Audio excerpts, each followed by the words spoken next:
Hello, my name is Mary Hammond. I'm a vocal coach working in theatre. I also work a lot in the pop and rock industry as well.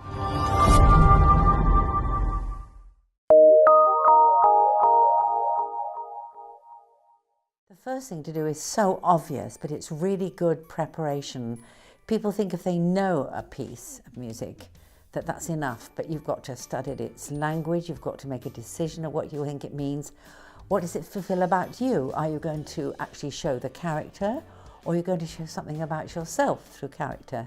So it can be either or both of those things. I think that's really, really important. The other thing is, if you decide it's too long and you need to cut it, which happens a lot, make sure that the story makes sense, and very important, that the music makes sense. You really need to go through that with someone before you arrive, and it just sounds stupid. It's just such an easy thing to say, and other people will say it, is to be yourself. Don't put on any act or anything. Don't think, what do they want? Just be who you are. That's a hard one. What you want to do is to show your enthusiasm for what you want to do, the fact that you really want to be part of that programme, or you really want to be part of that show. Just be who you are and let them see the kind of person they might employ. There's nothing wrong with saying, I really want to be here, and mean it.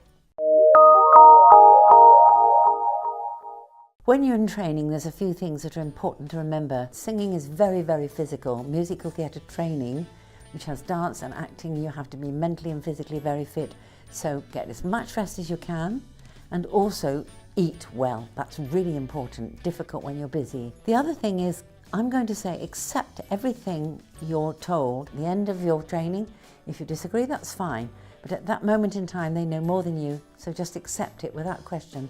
You'll learn more and then make a decision. The third thing is, again, to not be competitive with the people that you're working with, to be a company, to have a mental attitude that you get on with your peer group and that you're supportive of each other. Be an individual within that, but be supportive of other people. Again, you'll have a much better time training if you use that as your mantra.